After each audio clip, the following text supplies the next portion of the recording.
The player in question is connected to one of the greatest of all time, Jerry Rice. So that can't be all bad, can it? We'll start there, folks. Miami Live right here at the Voice of College Football. Appreciate you stopping by for the best in Miami football discussion, led by Cam Underwood from State of the U. Of course, we will take your comments and questions. Cam is ready to roll. And of course, because there was a bit of a lag, he gave us one of these. If you didn't see it on your end, Cam, that's what it looked like. Yeah, no, I did. I was just switching screens, and I guess or windows. I guess it lagged on there, but yeah, man, good to see you. Glad to be here. And what's up, Jackson Johnson? First in the chat. Good to see you, bro. Jackson is everywhere. All right, folks, bring a friend or 2 or 50 with you. We are just starting, so you might as well get the like out of the way. If you've not subscribed, hey, got to subscribe to the channel. That way you get the bell for the notifications to know when we go live. And again, bring a few friends with you. Shamar Brown's statistics certainly look good. 1,181 yards on the ground, 15 touchdowns at the FCS level. And on top of that, a lot of folks thought highly of him in backing up those numbers as the Jerry Rice Award winner, which is the FCS level Heisman Trophy. National Freshman of the Year. Oh, it's National Freshman of the Year. What am I thinking of I can't remember what is that the Walter Payton? I believe It's the Walter Payton. Yeah. All right. I got my all-time greats from Mississippi confused. Jerry Rice, yes. National Freshman of the Year. And originally from Nebraska, I believe. Yeah. So he's committed to come on down to Coral Gables. So Shamar Brown was, the running back, the run game for the national champion North Dakota State Bison. So, there's clips of him, breaking a long run in the playoffs. They were getting a little stifled in the run game for a while, and he broke one. This is the home run we were looking for and everything. And I mean, yeah, so this is a kid, with real good size, pedigree. Again, the FCS National Freshman of the Year is the Jerry Rice Award, which Shamar Brown won. And, he's taking his talents to Coral Gables. So, this is the game-ready running back that I was hopeful to get. I had opined just quickly on Twitter that, if A.J. Allen was deciding to transfer out of FIU, A.J. Allen, who was, a rotational back here last year, said, I would take him back, because I stated, Miami had 5 starting caliber running backs last year, A.J. Allen being one of them. Hey, whatever. But, you get a guy who's a little bit more bulky and physical than Allen in Shamar Brown. And he joins, the running back room. And I think, that gives time to let the other guys develop. So if Gerard Pringle earns his way into the lineup, then great. If not, redshirt him, and then, we ride for 26. Specifically him, because Chris Wheatley-Humphrey is already redshirted, which is why I didn't say. But then you're also not pressing Wheatley-Humphrey into action, into big time snaps before he's fully ready. But yeah, this is another move to build a championship caliber roster, the most talented roster in the ACC. And I know that there are people who are like, well, you get a kid from an FCS or whatever, they're the best freshman in the country at the FCS level. So we didn't just get some, bottom of the depth chart walk on from Mississippi Valley State or something. You know what I mean? Like, if there was one to go get, Shamar Brown, nicknamed Marty, which is what he goes by, Marty Brown, you go and get him. That's the one to go get, guys. And he was only a freshman last year, so he has, 4 more years, including a redshirt, possibility. But he has multiple years of eligibility left, which is an advantageous situation as opposed to bringing back A.J. Allen, who's in his last year of eligibility. And yeah, that rounds out the running back room in a really, really great way, and is yet another recruiting win in the transfer portal for the Miami Hurricanes. And, we look, to build on that and keep it going.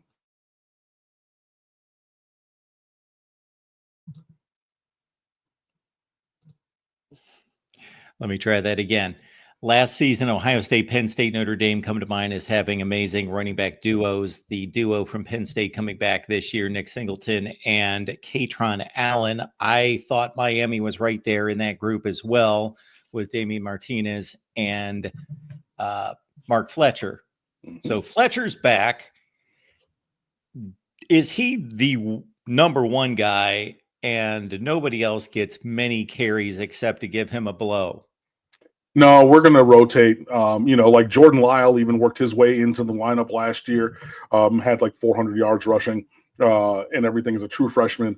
And like, that's the reason why Chris Johnson Jr. decided to leave as the speed back, because he got passed on the roster by recruited over by a freshman.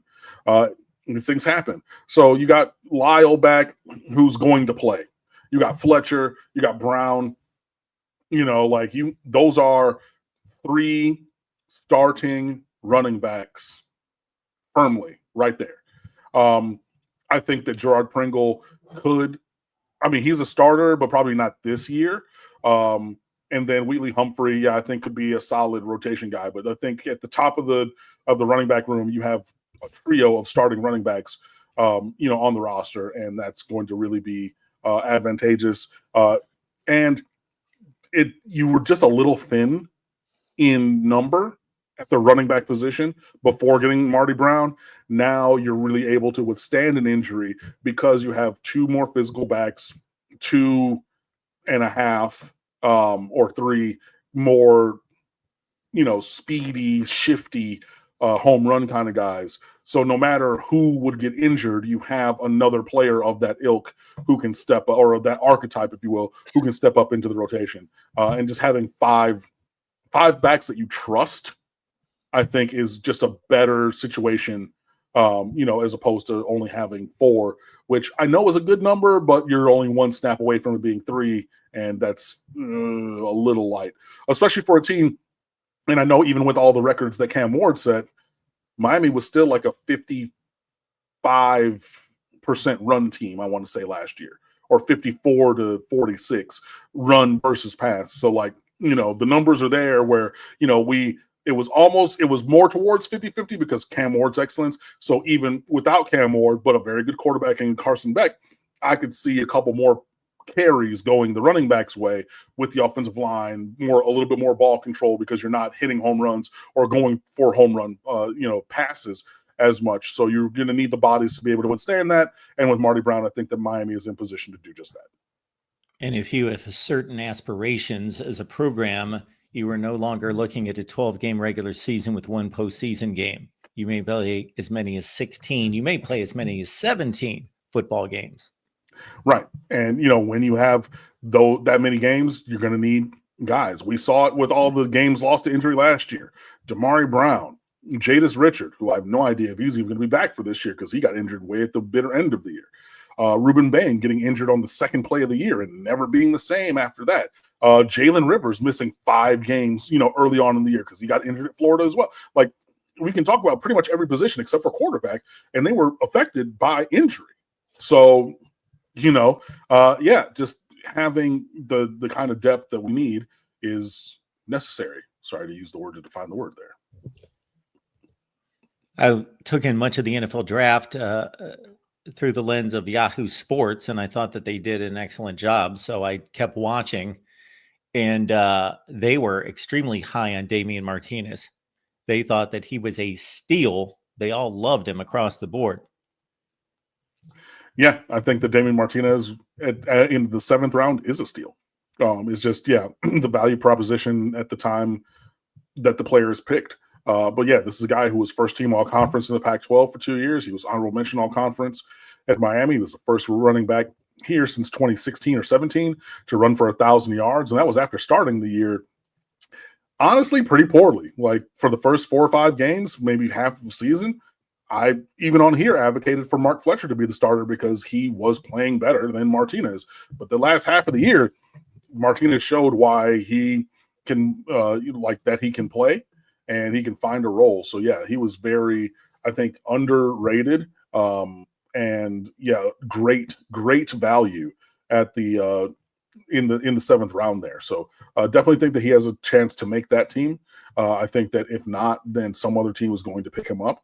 And he has all the skills that you need, to be a successful NFL running back. He's not the fastest guy in the world. So if you're looking for, a home run hitting running back, if you're looking for Jahmyr Gibbs, who can just, make a guy miss in the hole and he's gone for 90 yards. Yeah, you're not going to take Damen Martinez because that's not his archetype. That's not his skill set. But he is a very strong skill set for, to continue into the NFL, and very excited to see what he can do moving forward. Falconer TRX leading us off. Appreciate you, man. Always good to see you. Thank you so much for leading us off tonight as usual. We have Eddie going to the recruiting route here with, of course, the number one player in all of college football or high school football, Jackson Cantwell out of Missouri. And I'm not familiar with Kenny Pepe. Mm-hmm. He's the other 5-star that I keep talking about from IMG Academy. Oh, yes. And everything. Yeah. No, I have been otherwise focused. Sorry, I didn't want it to make it seem like I was lagging there. I was thinking. Was just talking with my family, and a couple friends had a couple of things that popped up this week where they kind of needed some emotional support and whatnot. So like I haven't been super duper chasing down conversation or information about these guys in recruiting. I've thought of it, but like I've been otherwise occupied. I do know that we are 2 weeks away from Jackson Cantwell's new updated commitment date on May the 13th. Still scheduled to take an official visit to Miami over El Cinco de Mayo, but need to confirm that or see if that's actually going to happen, because I know that was previously scheduled and everything. And I know like we've gotten these other updates that there will be an unofficial to Georgia, that he's taken the official last weekend to Oregon. But there hasn't been anything specific that I've heard or seen about Cantwell taking the visit to Miami this upcoming week. So yeah, we'll see. Obviously, Miami is going to continue to push there. I know that there's a lot of the Oregon people have done a 180 about face, where 3 weeks ago or 2 weeks ago they said, it's going to be Miami. Like Miami's Secretariat. They're like way out in front, and everybody else is chasing for second. I don't know if they're high on their own supply or if things have, dramatically shifted. But, I've seen and heard some Oregon people being very confident there recently with Jackson Cantwell. But, we will see. And, then there's always the narrative thing of like, at his track meet last week before he went to Oregon, Jackson Cantwell was wearing Miami gear. Which again, kids choose their clothes. So like, you usually don't wear something just to wear it, but but of course, but even if he did just say, what, yoink, and that was the one that just happened to be there under his fingers when he pulled it from the pile of t-shirts. I know that everybody, and I brought it up because, like, yeah, we always kind of do look at those things and see, okay, are they wearing the gloves on Friday night of their game? Is he wearing the stuff when he? So, we'll see. But yeah, I don't have anything specific to add to that, Eddie. But I, in general, will say I know Miami is pushing for both of those players, Jackson Cantwell and Kenny Pepe, as hard as possible, and we will see how things go. I think the other kind of looping in the NFL draft, something that can be helpful is Cam Ward at one of his early pressers said one of the main areas of growth in his game this past year was learning and refining protections in studying with Alex Mirabal, the offensive line coach. And we've seen offensive linemen get developed time over time. and go to the league by, these guys, Mirabal and Cristobal. I mentioned Penei Sewell a lot because I'm a Lions fan and he's the highest paid offensive lineman in history. And he was recruited and coached by these guys. On stateoftheu.com, I wrote the early look at the 2026 NFL draft.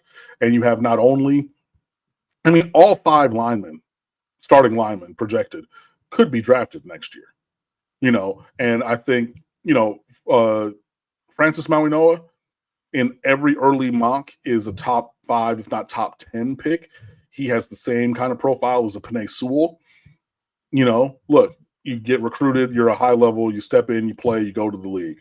Markel Bell, I guarantee, and I know that people are like, Cam, he's only played here for a year. 6'9", 345, don't grow on trees, guys. And I said it after the Miami Pro Day that I was watching during the interviews in the foreground, and in the background, like this door, this window behind me, I saw many executive and a coach and an evaluator going up and saying, who is this? And there was such a gravitational pull of all of these NFL people to Markel Bell because you don't see size like that often. And I think that, lesser players of that same stature have been drafted very highly before. Then you get James Brockermeyer, who started at Alabama and TCU. He's coming over here for another year. That's a guy who can get drafted. Anez Cooper, I think he, is probably I counted, there were 7 offensive guards who were drafted in the top 3 rounds this past year. Anez Cooper profiles as well as, if not better than, all of those guys. So now you're looking at another guy who's a top 3 round guy. He's right there, and he's played next to Mauigoa the entire time. And then Matthew McCoy, who's grown leaps and bounds. I think he might be a guy who would be, who would benefit by not only the 25 season, but the 26 season in college. But if not, all 5 of those guys can get drafted. But I say that to say, when you look at what's been put in the draft, what's going to the draft very soon from Miami along the offensive line, the players in the past from the time at Alabama and Oregon that Mirabal and Cristobal have coached, right? And the number 1 overall pick saying, I got better at my throwing the ball position by working with the blocking the ball coach to understand blocking the ball better. And if Jackson Cantwell has stated, and he has, one of the main things I'm looking at is growth and development from the coaches, what they have done over time. So not only are our offensive line coaches and head coach, who's an offensive lineman and offensive line coach, great at recruiting and developing and deploying offensive linemen, they're so good at that, they made the quarterback into the number 1 overall pick. That could be helpful. So I say all that to say that, we are firmly in the fight. We're going to see what happens on May the 13th. Hopefully it goes the way of the good guys. But, even if, between now and then, there's still 2 weeks. That's a long time, everybody. So, strap in. We'll see what happens.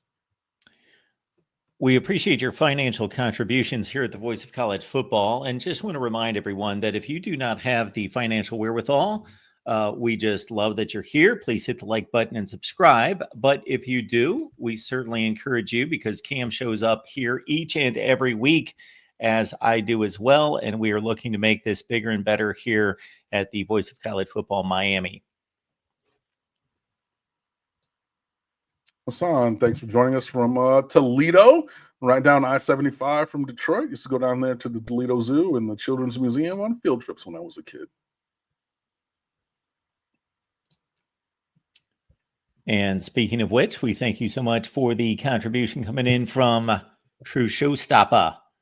Love these kind of questions. Hypothetical here. If we got a player who in the coming season will win the ACC Player of the Year, be a first-team All-American, Player of the Year at his position, top 3 in the Heisman, at what position would you put him to help us best?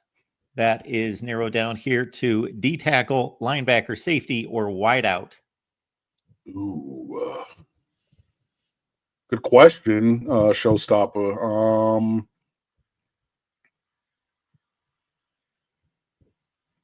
I'm just thinking back to like someone who went to Miami with a similar kind of performance. So at defensive tackle, you're looking at like a Russell Maryland. At linebacker, you're looking at like a Dan Morgan, who's the most decorated and best linebacker in Miami history. I know other guys had better NFL careers, but in college, Dan Morgan, number one, the rest of the list from there. Safety, like a Sean Taylor, Ed Reed type. Wide out, like Andre Johnson, Santana Moss kind of player. Yeah. Wide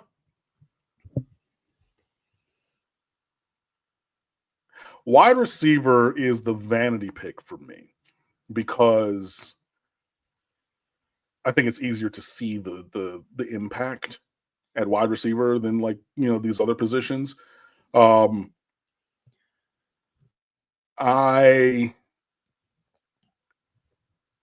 Because we are chasing after so many guys at this position, even still currently, I think safety. I think that's the one that this roster really needs above all else. And I'm not even going to mitigate the need for others. Like, we already have one transfer linebacker going after another. We do have one transfer D tackle going after another. We do have two transfer wide receivers. I don't know if we're going after more. We have one transfer safety, but lose another or the other potential starter from there. And that's the position, I think. I think that, your first team All-American, your incredible Miami safety of years gone by, whether that's a Ed Reed, whether that's a Sean Taylor, if that's a Kenny Phillips was first team all conference and a first round draft pick, if that's, I know that he played corner in college, but that's an Antero role at safety, type. There's even more that you and are, I'm sure, naming in the chat. But if you were to teleport a player of this caliber onto the roster for this year to have the greatest positive impact out of those positions, I would say safety. I would go safety, D tackle, wide receiver, linebacker in that order. But if I had to choose one, safety. But you're right. For the average fan, looking over the box score after the game, it's easy to see 5 catches, 87 yards, and a touchdown versus, 4 tackles. I don't really know what happened there. Were they impactful? I don't really remember those. And you can have a 4 tackle game and be a monster. You can have a 4 tackle game and be awful. Yeah. Depending. And I mean, there's just there's so many other things. Like if you're in position, is a throw negated? Otherwise a player is going to throw that touchdown pass, but you're in the proper place, or you read something and you jumped this, or you did that. So I would say, just we haven't had just I know Cam Kinchen's obviously first team All-American and everything, but that was 1 year. I know that he regressed the next year, but he's playing incredibly in the NFL. But a Jaquan Johnson, even just set it and forget it. I'm whatever happens, I'm cleaning it up. You miss a tackle, you're not there for coverage. I'm there and I get the guy on the freaking ground, which is the point of defense, right? Just pitch perfect back there in the secondary. But then if you're cool, but he was an average athlete. But again, to Showstopper's point, okay, you're not going to have an average athlete. You're going to have a guy who's probably, to do and be all these things. In my mind, safety's at least 6'1", probably at least 200 pounds. To do and be all of these things, that's a lot. And yeah, so I would say safety would be where I would go with that. But that's a interesting thing. I was actually thinking of, what other content to create on the website or even here on the video channel. And I was thinking I remember years ago when it was in a different era of Twitter, and I had identified just being very active as the path to growth, which is how I grew this account or these accounts to the size that they are. And I would do frequent Ask Me Anythings on there just to engender conversation, just like we're having here. And I remember my good friend Bud Elliott would pop in there every now and then. He'd be like, cool. So basically, if you could trade any player on your team for a player on another team or even a package, like who would it be, what would it be, and everything. And I'm like, dog, like Tennessee and UCLA did that at quarterback now. Like, you know what I mean? Like the hypothetical, college football trade machine articles and videos, like that's not as reasonable of content anymore because like the transfer portal kind of has already had several of those instances. So I was just thinking something like that, but it's kind of along the lines of those. But yeah, to put a bow on it, I would say safety. That's a great conversation starter. Now, of course, you got to put that within some kind of reasonable context. You can't be trading your second string left guard for the best quarterback in the country. Oh yeah, no. I always did. Right. I remember one time this is when we were really struggling on defensive tackle. I said, and this is going to really age when I had this conversation. I said Eddie Vanderdoes from UCLA for, I forget the player on the roster, but it was Eddie Vanderdoes for a receiver, I believe, and a blue chip recruit to be named later.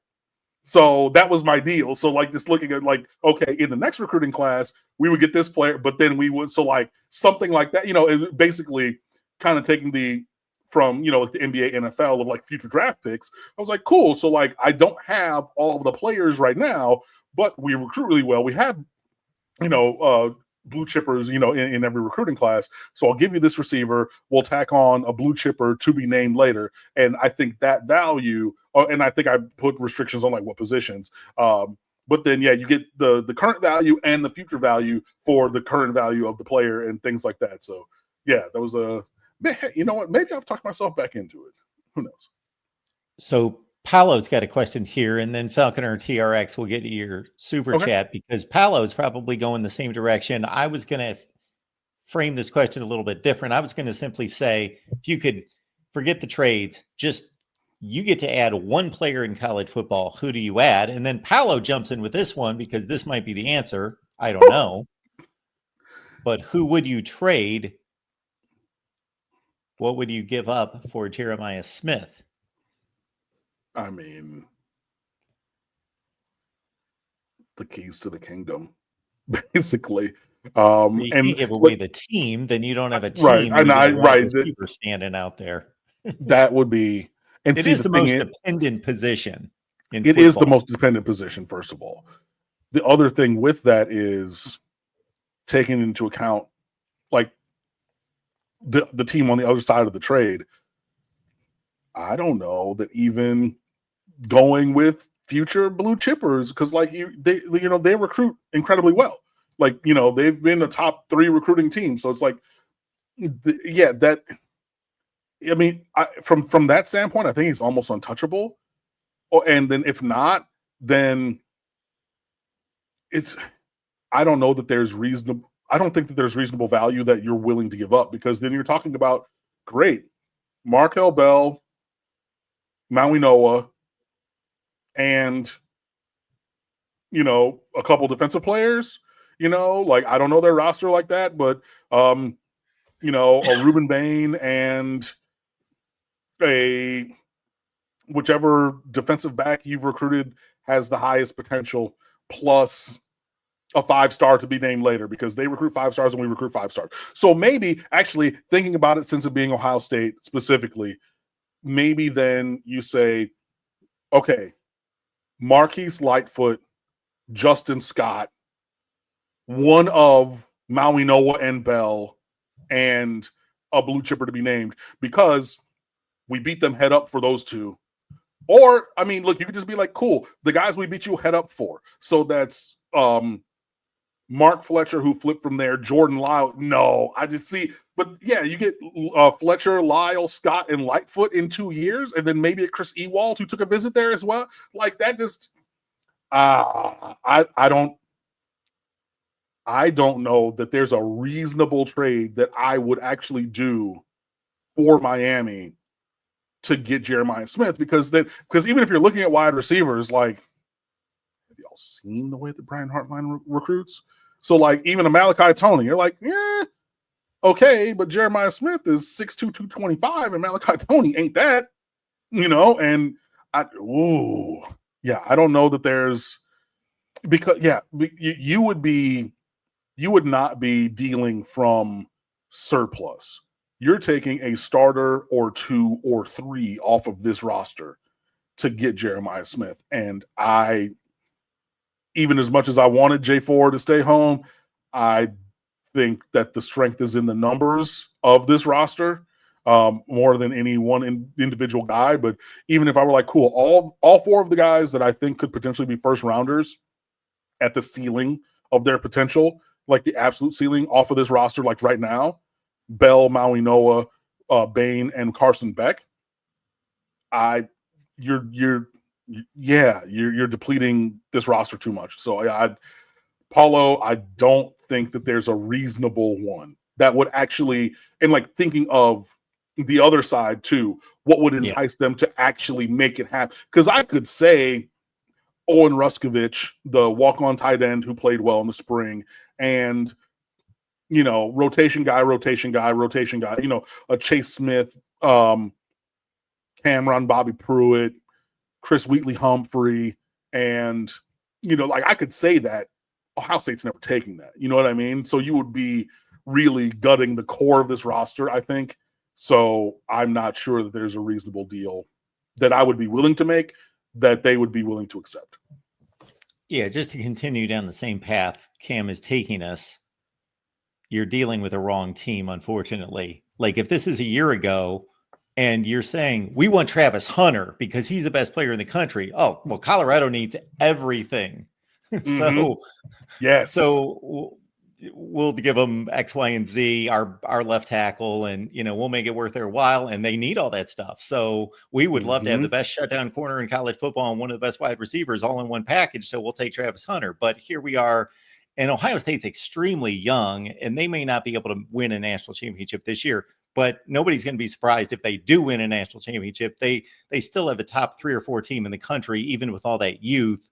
So obviously Miami players could help them, but it's not like this overwhelming, oh man, we really need this, because they kind of don't need anything. They need their players to grow up is what they need.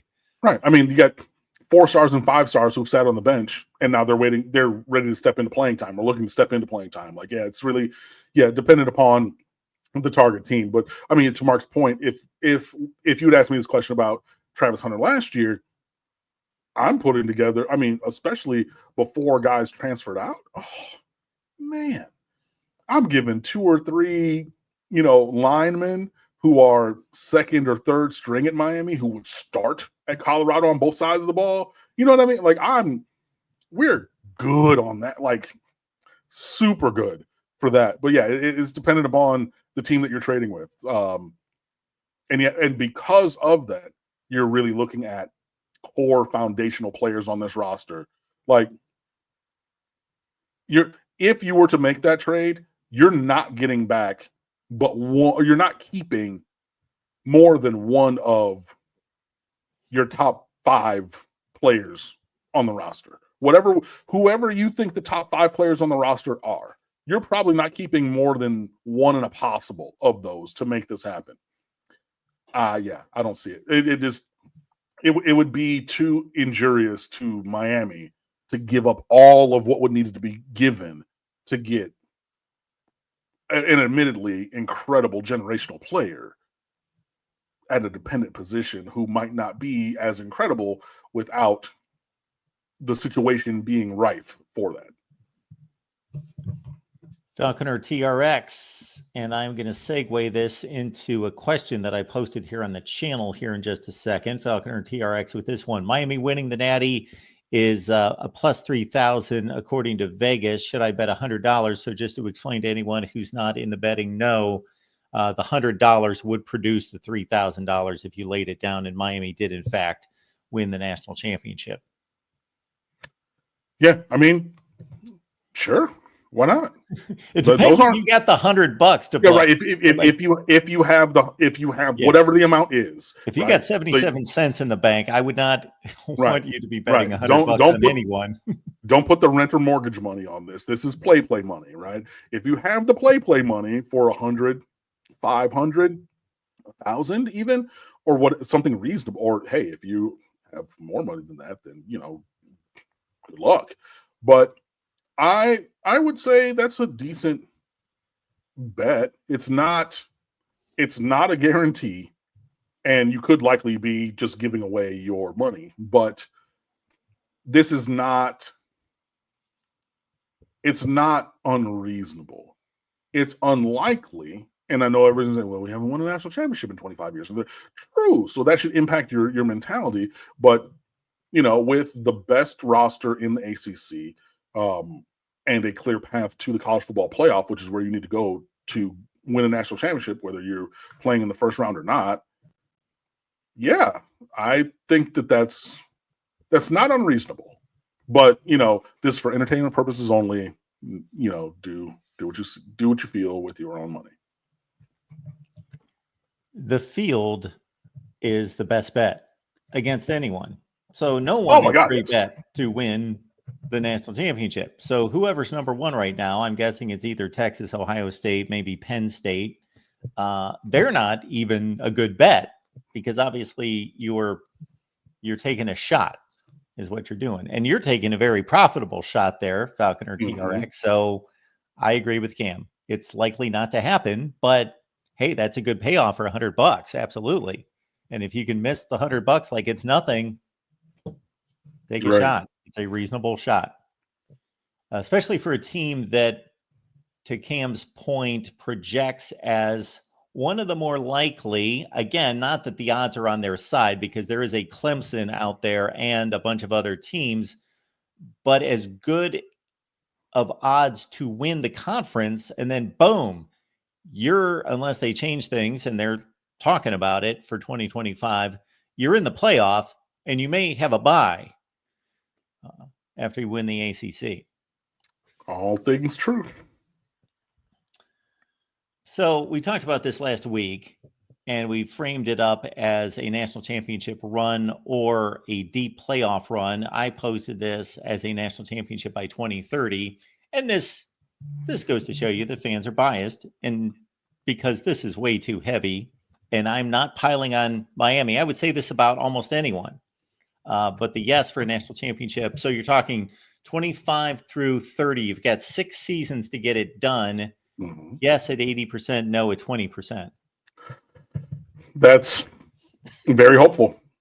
But Miami is on that kind of trajectory. Miami has that kind of talent on the roster, but needs everything to come together. The offense last year, best in America. The fact that we didn't even make the college football playoff is just so deflating, and just such a terrible, terrible miss. I'm talking to a specific person right now. Stop texting my phone because you see me on here talking. I will talk to you later, and stop hating. I'm talking to a very specific person. They know who they are on my phone hating. Talking about Miami will never win. Look. Miami has the talent on the roster to be able to win, right? And to the point that my phone was interrupting me from, just need a little bit of luck of things to be aligned. And the offense was there. The defense, clearly not. One of the worst in Power 5, one of the worst in America, needed a singular stop at Syracuse and couldn't get it. And that was the thing, that stop not being able to be there is what kept Miami from the college football playoff. And then you get to the college football playoff and whatever happens, right? But it's really, yeah, it's I think it's speculative to say like to an 80% certainty that like Miami will win a championship in the next 6 years. But when you have the most talent in the ACC, when you continue in high school recruiting and transfer portal to be at the top of the sport and have the talent across the roster that we have, it puts you in the conversation. But this is why and how Miami has struggled. It's with development and deployment and just and having moments, having positive moments. And even when we started these shows 400 and 500 whatever shows ago, Mark and I, one of the things that I said often then during the Al Golden era was Miami needs a program changing play. Someone to step up in a positive way and make a legendary play, because like we kept losing to Virginia and Georgia Tech, and like these moments were, they were sands through the hourglass, like just fleeting and going through our fingers, and just a missed tackle here and a tipped ball interception, but it should have been an interception, but they catch it and run for a touchdown, like just so infinitesimally close to the moment, right?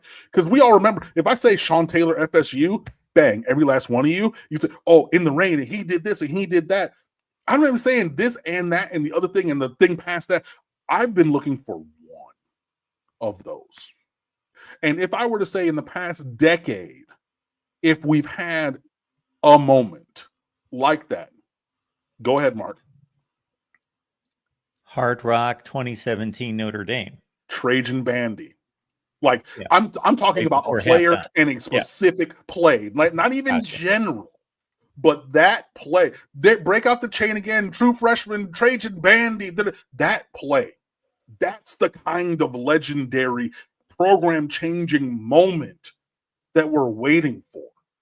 But at this point in 2025, I'm going back to 2017 for the most recent one, and past that, who knows the free fall that I would be taking through the annals of history, right? So I say all of that to say, when you have better players, you can have better plays, right? Look at Cam Ward. And I think when you have the kind of talent on this roster, that is potentially possible, but it has to be there. And the things have to all come together in that perfect synergy. You think of the University of Georgia. Let's use them for an example. I think the University of Georgia could have won a national championship before they won a championship. And that pass by Aaron Murray got tipped and caught at the 1.5 yard line. If that ball falls incomplete, I feel very confident that then Coach Mark Richt would have drawn something up. They go score. They win that game. They're the best team in America that year. They win the national championship. And the margin is that small that the tip of a finger and a player selling out for his team and doing what he was taught to do. I'm going to dive. I'm going to get that ball because I'm a receiver and that's what I'm supposed to do, and did it. Right? So I can't be mad at the player for making. I mean, you're not going to be mad at Restrepo for making a catch on his back on 4th down, right? You're not going to. He made an incredible play in a circumstance where that play cost them a championship, and it's that close. Those are the margins, right? And I use the University of Georgia as a specific example. So, like, everything was there, and it just didn't curl over. But that was a great team. That was a very talented team who was that close, but it didn't line up. So I say all of that to say, if Miami has the talent that I believe that we have, that everybody in America who follows the sport believes that they have, if things come together, Miami could actually reasonably win. Now, there are mental hurdles and there are other things going on with that, right? Look, you got to slay dragons, and you got to get to the moment and get through the moment. And you got to learn how to win, and you got to do these things on big stages. All of those things are concerns, but it is not unreasonable on its face to think that Miami could win one. I'm just not on an 80% certainty within the next 6 years that it will happen, with all these other variables to take into account. And currently, how far we need the defense to go from where it was last year to really put that in a reasonable window. Because, you need the reconstruction of that defense to be pretty immediate. So I'm not saying that, we're going to win one this year, but it is it is reasonable. I don't share the level of certainty that the pollsters on the website had. The only manner in which I'll push back on that analogy, and I enjoyed that because, my goodness, those were the two best teams in college football playing. And of course, Alabama went on to just completely just stomp over Notre Dame, and Georgia likely would have done exactly the same. Is that Georgia team? And then I thought you were actually going to the Georgia teams with Kirby Smart, because obviously once he took over, boom, second year, he's in a national championship game, and he's got Tua back on 2nd and 26. It looks like they're going to close it out. They don't. Then they keep SEC title game against Bama. They're the two best teams, and and it takes them 5 years, and then they get it done. Ryan Day, Ohio State, you could say the same thing. Undefeated, lose to Michigan, lose here, lose there. Can't get it done. Boom, they push it in. But those teams were like that close. Right. And Miami's not. Right. But it just extends my point that even if you're that close, okay, that doesn't mean immediate success. Like, I was just using one, but there are many, many other things. So it's possible, but I think that Miami's a little further away. Do you have a mock recruiting class for Miami? Asks David Crow, I think. And thank you for the super chat. I do not have a full mock class. I am going to probably circle back and do another class breakdown on the website next week. Either next week or like the week after, when Jackson Cantwell makes a commitment somewhere. I would just say go on stateoftheu.com and click on the sections for recruiting news, and then scroll back to the class. Either I did numbers and needs and then class breakdown at the time that I'd written it, which was just after signing day for a present look. But doing all to have a full mock class takes a little bit of time.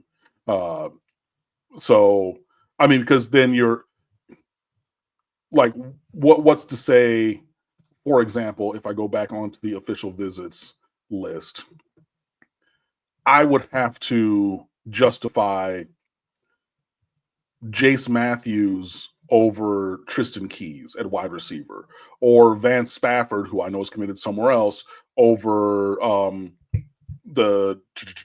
what's his name? Oh no, I can't find it. Braden Robinson from Texas at slot receiver. And then having a reasonable, logical foundation for that, maybe, talking to some people that I know, reading some things from people, that are out there also covering recruiting. So there's a lot of actual research and homework that goes into that. So I don't have one now. We'll have one, at least in, the next class breakdown, where I'm kind of reevaluating the recruiting everywhere, that's, Miami centric. I will say I feel very comfortable with Darion Coleman at quarterback in this class from Orlando Jones, Elite 11 finalist.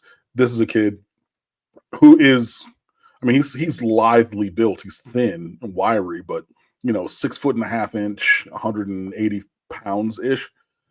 If this kid is 6'3", 200 pounds, he's a top 10 player in America.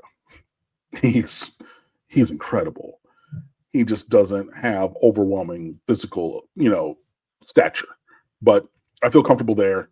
I think that, we're chasing a bunch of different guys who could end up in this class. And as always happens, there are names that will pop on and off the board, and even guys who are committed elsewhere throughout the course of here. So the short answer is no. I think that I've hopefully given you a little bit of narrative as to why, and kind of where I am in that process. And I could do one, but a lot right now is still nebulous, depending on visits and other kinds of things. Because if you're going off the 247, which I know is, they have guys and, they're connected with, the University of Miami, and, they're plugged into the world of recruiting and things like that. But if you go off of here, right, and this is including players who are currently committed and players who are committed elsewhere, 14 15, 16 plus 9 is 25, plus 14 is 39, plus another 19 is 58.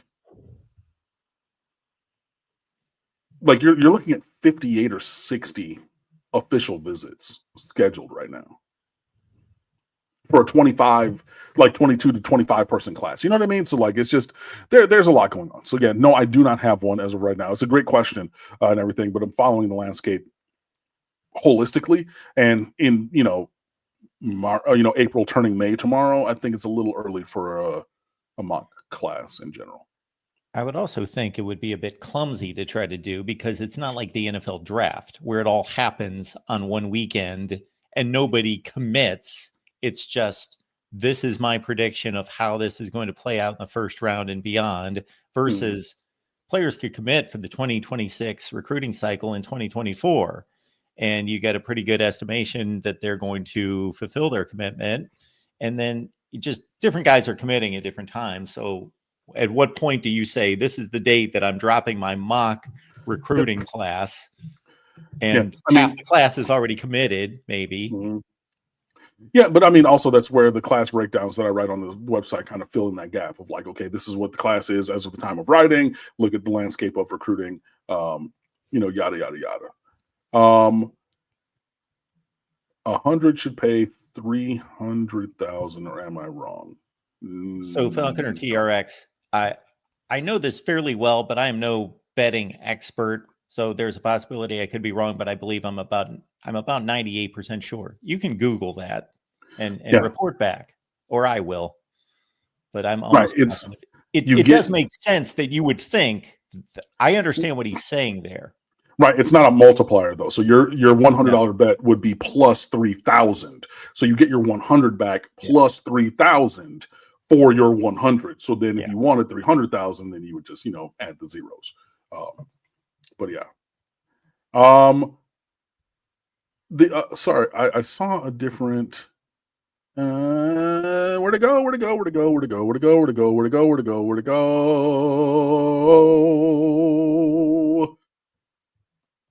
Kenneth, following up on the earlier question, would you give up the house for Jeremiah Smith or give up a little less for Ryan Williams? Who says it would be less for Ryan Williams? Like, I don't necessarily agree with the foundation of this question. I think that it would be similar in terms, especially as everybody knows, Ryan Williams, 17-year-old. I mean, I think he's turned 18 now, or will be 18 by next season. But like, he has the benefit of an additional year of youth on top of that. Yeah, I do not agree that it would be a different level of trade value needed to obtain him. This is a very good one from Clizzy.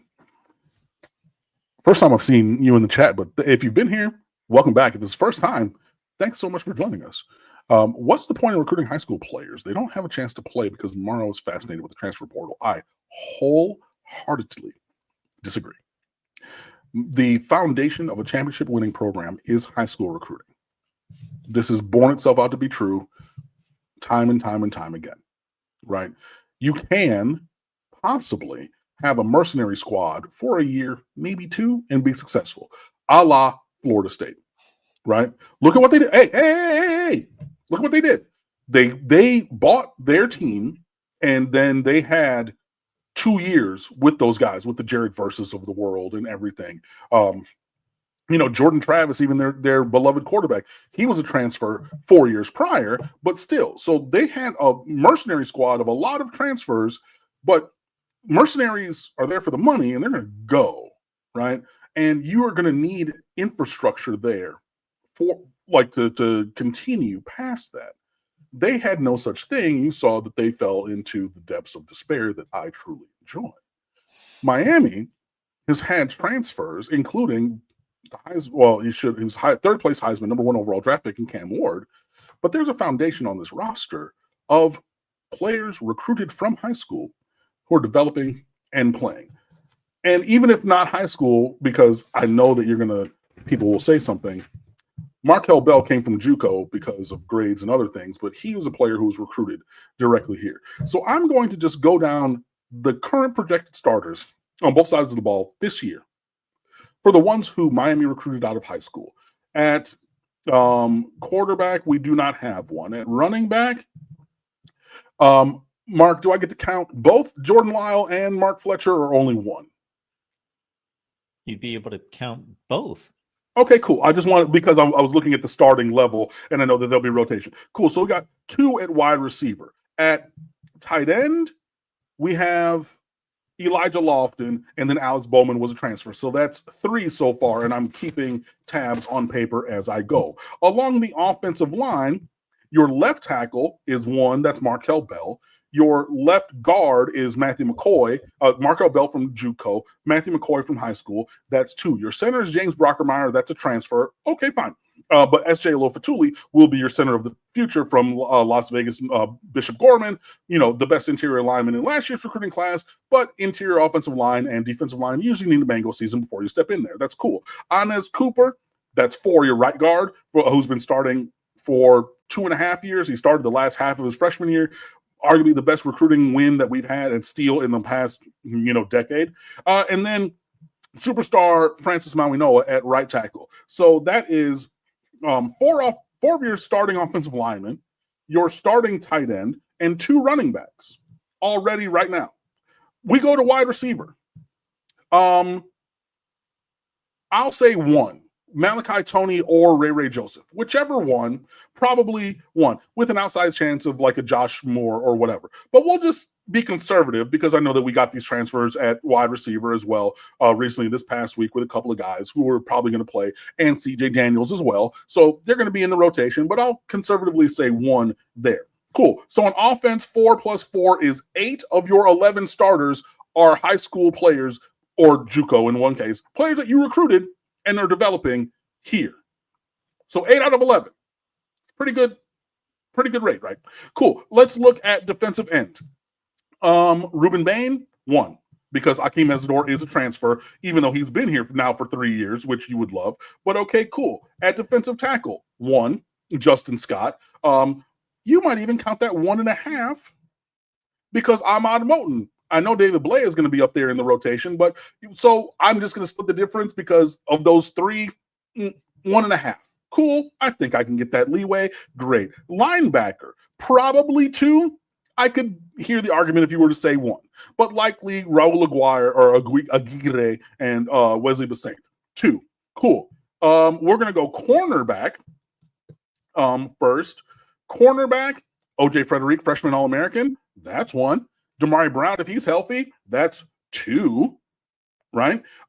Cool. And then safety, depending on if we get the AJ Halsey kid or not, but we'll put 1 with a question mark. That's like a possible kind of, if like a Dylan Day or Markeith Williams were to be the starter there. Great. Oh, also, special teams matter, don't they, Mark? Great. Your long snapper is a walk-on that you brought in.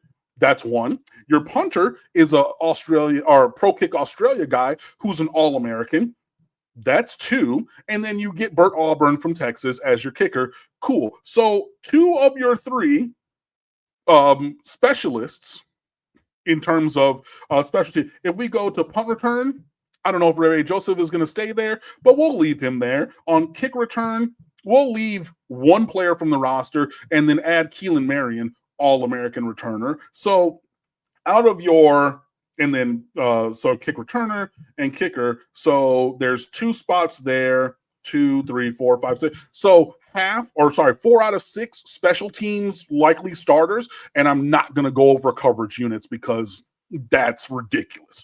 But 4 of your 6 starters on special teams, 8 of your 11 on offense, and 1, 2, 3, 4, 5, 6.5 of your 11 starters on defense are all players that Miami recruited out of high school and in one case junior college. That is a preponderance of the roster. Now, did we have to go out and spend a lot of money for, cornerbacks and, safety defensive backs? Absolutely. But I don't want you to just see, and I get it, because at some very high profile positions, you're seeing a lot of transfers. When was the last time Miami had a homegrown quarterback?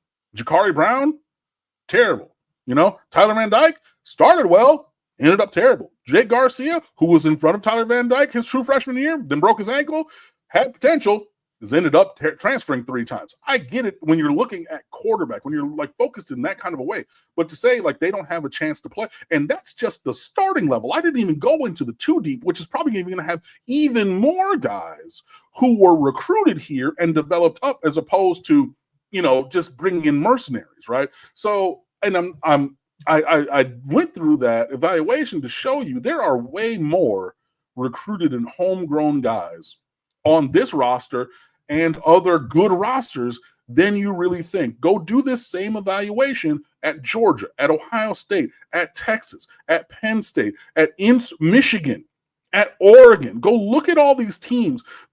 You're going to be 70, 75, 80% of your 2 deep are going to be players that you recruit and develop from high school. I'm not new to this. I'm true to this. I'm trying to tell you, like, I've seen this. Now you need to go get star power when you can. Like, I'm not going to say that there is no transfer portal or there's nothing with that. But yeah, no, like saying that, you know, like there's what, like, or questioning the efficacy of recruiting high school.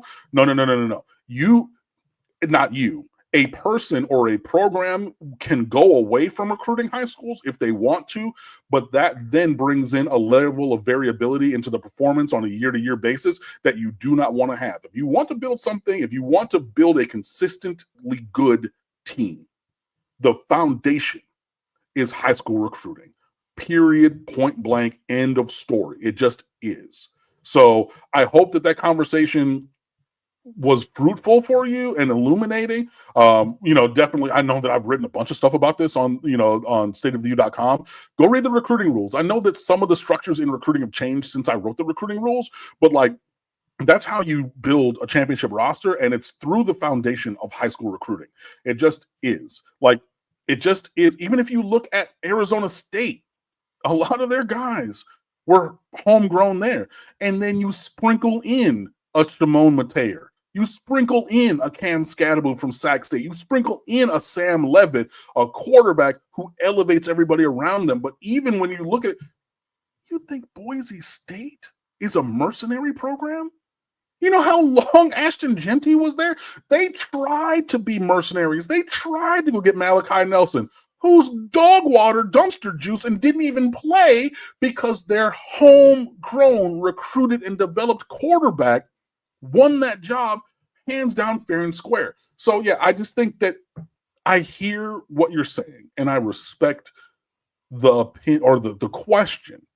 I just think that I've shown over the course of the last 10 minutes that it's not necessarily accurate in the world of college football that we live in. Yeah, case in point, if I kept up with those positions, including the special teams, it was like 17 of 25 homegrown. Right. 17 to 25 is 68%. Boom. And again, that's just at the starter level. Didn't even get into the 2 and 3 deep, which is going to be mostly guys that you recruit because you're not paying guys to come in and sit on the bench. Oh, well, you just got Shamar Brown, the National Freshman of the Year from FCS, who's going to play rotational snaps. That's not on the bench. You know what I mean? Like, it just, yeah. So an interesting question, but yeah, I wanted to dispel that because, yeah, dude, I just don't, I get it when you're looking at, if you're looking at starting quarterback, if you're looking at something like that exclusively, and Miami's on their second transfer in a row and third in recent memory, when you also add in De'Aaron King, who was incredible before he got injured, I could see where there's that question. But when you look at the breadth of the roster, high school recruiting is the foundation. It just is. It just is. That Michigan team won a national championship 2 years ago. They got a couple linemen up front from Arizona State and Stanford. The rest of the team was set on offense. The defense, they got Josiah Stewart from Coastal Carolina and a corner, but that's about 4 out of 22 in Ohio State. Despite all the hoopla about getting transfers, it was just one running back, one quarterback, safety, Caleb Downs, in the corner, Ignosin. That's only 4 out of 22. But again, it's the visibility. They're at the top of the roster. Those are the superstars. Those are your starting quarterback, Caleb Downs, arguably the best player in America. You know what I mean? Like, and it's just when you're at the top of the roster and you're going to be talking about, oh, this kid, then you kind of people start missing the forest through the trees. Juan Manuel, Bud Elliott, he's a good dude, man. I know that he gets under people's skin. It's intentional. He's super smart and everything. He's a lawyer. Well, not by trade, but I mean, he has a law degree and everything. He's very, very intelligent. But no, he's a good dude, man. I like Bud. But he's provocative. He gets the people going. I think that there are a couple more. Oh, Falconer, TRX. Thoughts on Cam Ward as a class act in the NFL draft? Just that. I think that it was disrespectful the way that every broadcast went straight away from him during the draft and did not give the number 1 overall pick his due, the flowers that he earned. To talk about a player who ended up being drafted in the 5th round, who I told y'all is nothing like Cam Ward from a performance standpoint. I don't care about anything other than that. But yeah, just a super class act. This is a guy, who came into Miami. He did things the right way. When the Titans were evaluating him to take him number 1 overall, they went back to his high school in West Columbia. They went to Incarnate Word, and no one had a bad word to say about Cam Ward, from the receptionist to the janitors to everybody. I mean, he's the kind of guy that you want in your organization. He's the kind of guy that you want on your team. And it's just a reflection of who he is as a person and, how he was raised. So it's a credit to Cam individually. It's a credit to the Ward family. I'm just super proud that we were able to have him be a Miami Hurricane for a year and are wishing him the best. And I thought it was really, really cool that Warren Moon showed up to his introductory press conference and handed over the number 1 jersey, which has been retired for that franchise because of Warren Moon's Hall of Fame career. And he said, we're passing, this is a new era, a new generation. I'm sure that other players would have wanted to wear that number and everything. And no, I'm not even considering that. But from me to you, showing up and saying, okay, cool. Yes, you have the permission to do that and everything. I thought that was really cool as well. But yeah, just really great, man.